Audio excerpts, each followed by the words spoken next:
So there's a few ductile failure theories, and there's a few more in the textbook, but we'll just look at 3 for this class.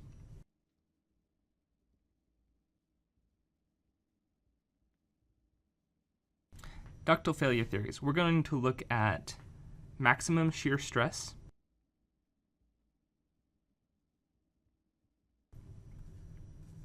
we're going to look at distortion energy,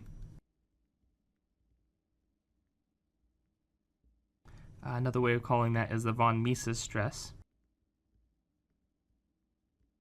and finally we're going to look at the Coulomb for ductile materials.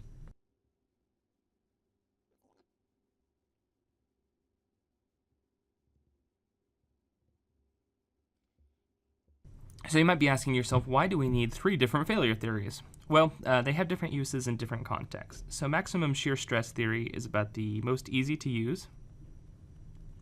It is the oldest. It is the most conservative, meaning it underestimates the strength of the material. And it is quick. Von Mises step includes one extra step above maximum shear stress, but it is more accurate. And for Coulomb for ductile materials is when the strength and tension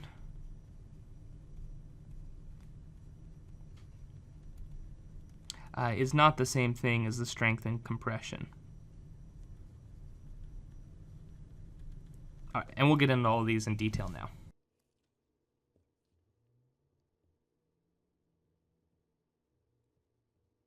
So let's begin with maximum shear stress.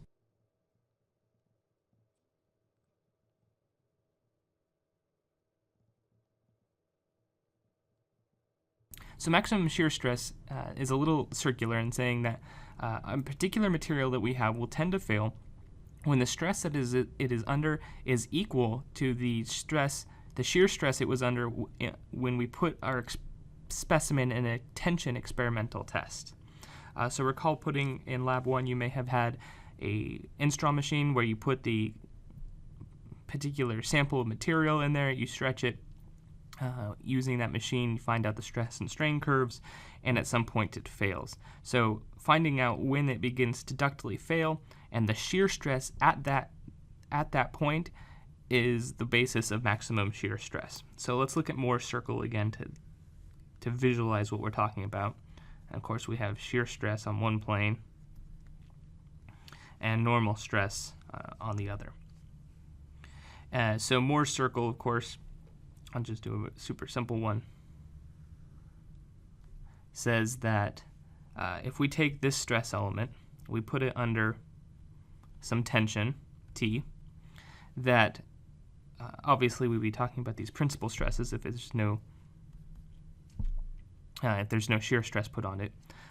There is a plane 45 degrees such that all of that normal stress can be viewed as shear stress, and that corresponds to, of course, 90 degrees on Moore's circle.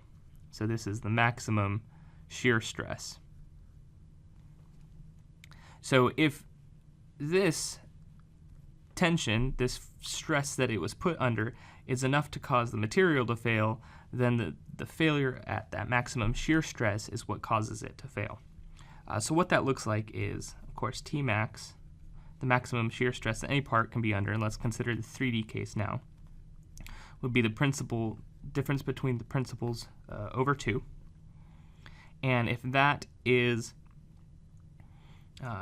greater or equal than the yield strength in tension over 2, then maximum shear stress will say that is failure. So anytime a material is under more stress than the shear stress corresponding to that tension experiment, it will fail. And that's the basis of maximum shear stress.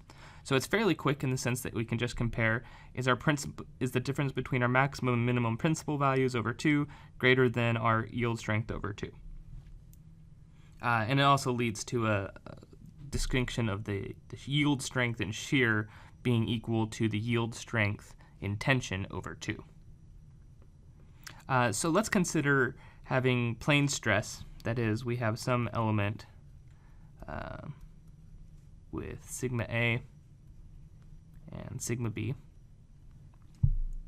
And obviously there can be any sort of arrangement within these values. So sigma A could be positive, negative, sigma B could be positive or negative. That allows us to build a sort of interesting graph which shows the safety space of our part. So let's go ahead and build that. It looks a bit like Moore's circle, but instead here, let's put on all the stress combinations that we can have. So sigma A and sigma B. So if we had just force in one stress in one direction, then the point at which it breaks would be the yield strength in sigma A. Or alternatively, we could turn this around, turn this 90 degrees, and say it will fail also at the yield strength. Now, part of maximum shear stress theory assumes that the part will fail in compression at the same stress value as it fails in tension. For most materials, this isn't true. Usually, a material is much stronger in compression than it is in tension. But in order to be conservative, we can just assume that if we put it under compression at the same amount we would put it, it would fail under tension. We've safely underestimated the strength.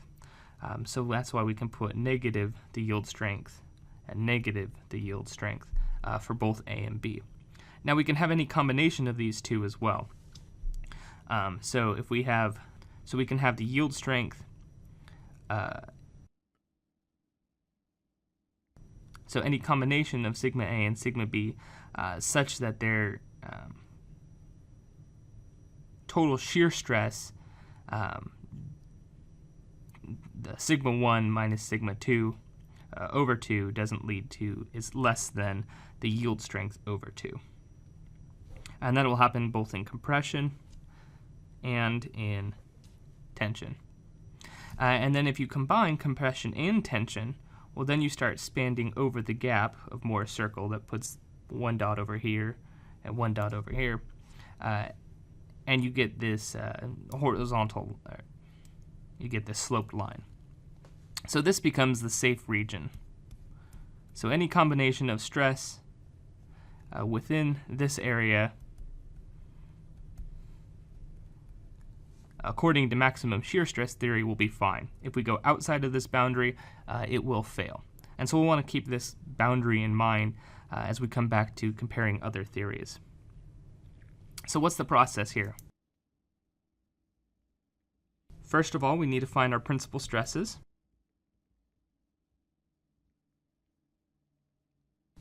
Then we need to determine if the difference of those principal stresses over 2 is greater than the yield strength.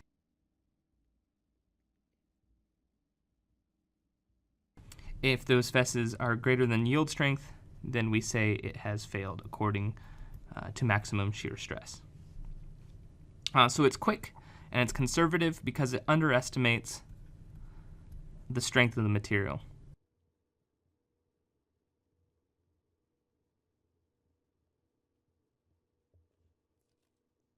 Now, let's compare this now to distortion energy.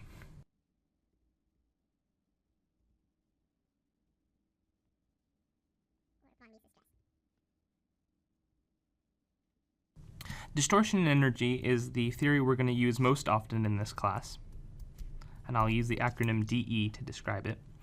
And distortion energy says that a material fails if the strain energy within the material is greater than the strain energy which causes the test specimen to fail.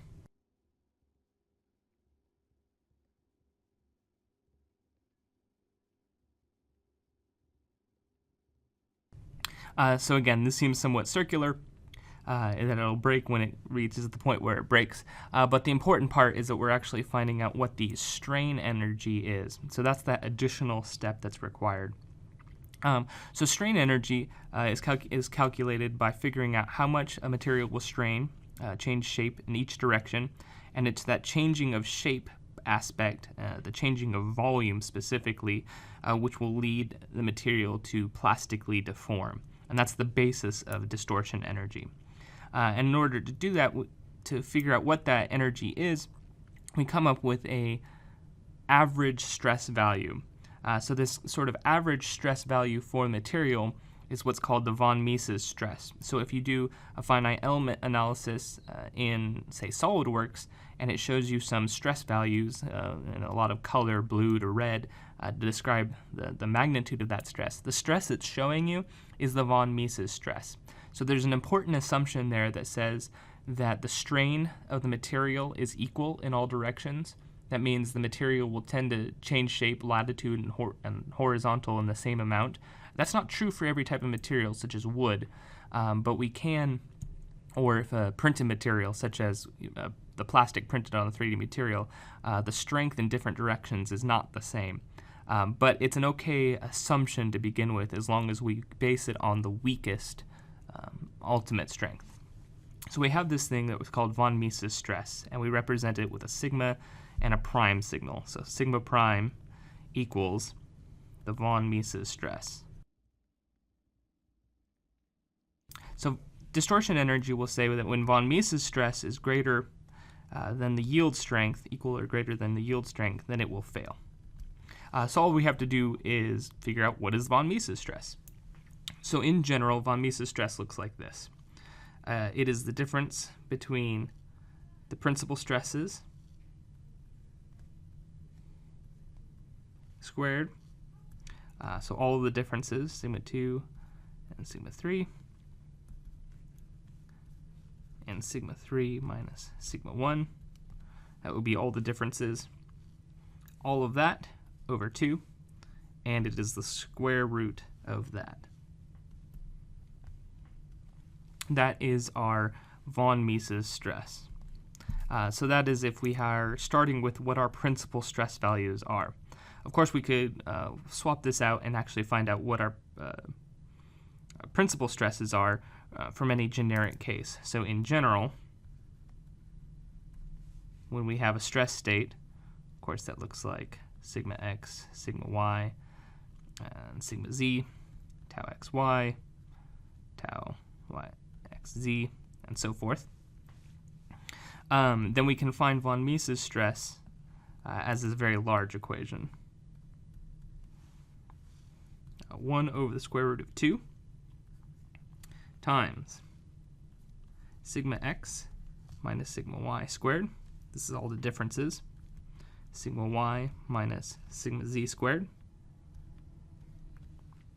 And sigma z minus sigma x squared. But we don't just have those normal stresses, we also have the shear stress as well. So we had 6 times tau xy squared plus tau yz squared plus tau xz squared. And all of that is the square root. So this is obviously a pretty long equation to be using over and over again. And in most situations that we'll be looking at in this class, we'll have plane stress. Recall, plane stress is when one of the normal stress values, or one of the principal stress values, is 0. So if we consider, let's call it z for consistency, if sigma z is going to be 0, and the same thing happens to the shear stress, then this equation becomes a little bit simpler, and we can simplify it as sigma x squared minus sigma x sigma y plus sigma y squared plus 3 times tau xy, and that's all squared, all to the 1/2. So most often you'll probably use this. So given some stress state, sigma x and sigma y and tau xy, we can come up with the von Mises stress and compare that to the yield strength. So the process is, first of all, finding out what the stress values are.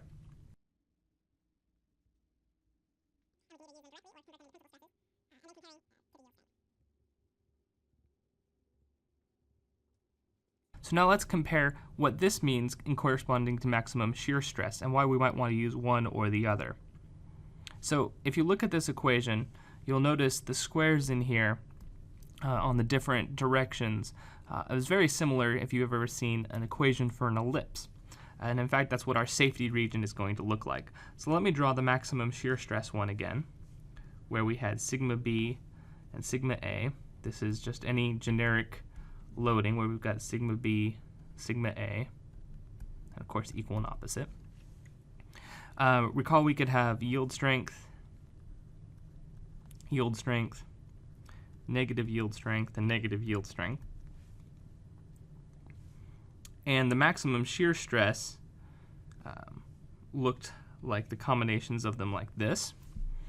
Well, if we just had stress in one direction, then the values we would get for where it's going to yield will be exactly the same point. So let's look at this equation and see that that's true for ourselves.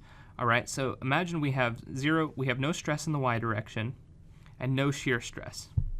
Then this is 0, the sigma y is 0, this is 0. The only thing we have is sigma x squared and then the square root of that. So the von Mises stresses is that single direction, and when it's equal to the yield strength, then it says it fails, according to distortion theory.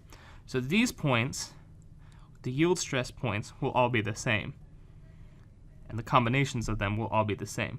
But how we get there is a little bit different. Basically, this equation looks like an ellipse for distortion energy.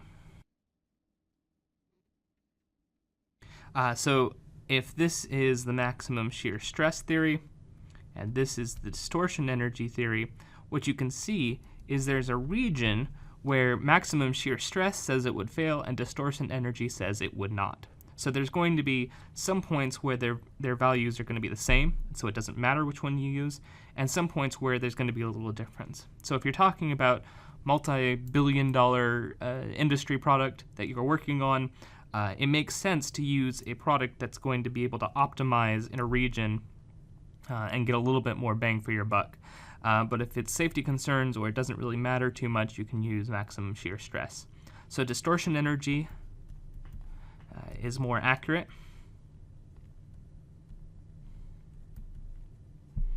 And revolves that one extra step of finding the von Mises stress.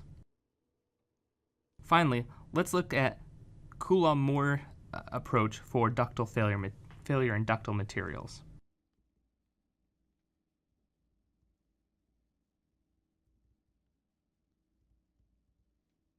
So this will probably be the least used failure theory we'll look at, but it has an important application in that we want to use it when the strength in tension is not equal to the strength in compression, the yield strength in compression.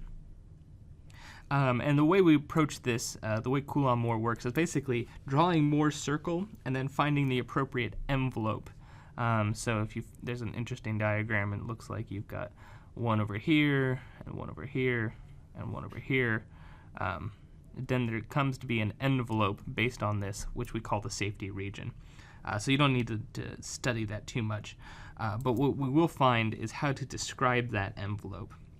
And so Coulomb for ductile materials looks like this. If sigma 1 over the ultimate strength, the yield strength in tension, minus sigma 3 over the yield strength in compression is greater than or equal to 1, if that ratio is greater than or equal to 1, then Coulomb for ductile materials says that it will begin to yield. So how far away you are from 1 is your factor of safety. So there's a couple situations that you could be in. So let's assume that sigma 1, which is of course greater than sigma 2, which is of course greater than sigma 3, and all of those things are greater than 0, or sigma 3 can be 0. then we just have the situation where we care about tension. So what is the most, this is just tension, just positive stress. So what is this equation here just becomes, is sigma 1 greater than or equal to the yield strength in tension. So of course, this is exactly the same thing as maximum shear stress and distortion energy for the situation where you just have sigma 1. The other case is when one of the values is positive, sigma 1 is greater than 0, and one of the values is negative. Of course, if it's the most negative one, and we're talking about plane stress, this will actually be sigma 3. So that's where we see our value as before, sigma 1 over the yield strength in tension minus sigma 3 over the yield strength in compression when that is greater than 1. And finally, the other situation we could have is, what if the whole thing in both directions is in compression?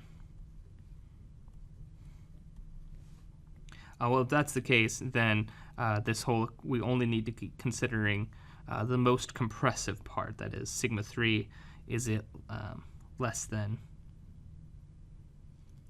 in terms of its actual value, than the yield strength in compression.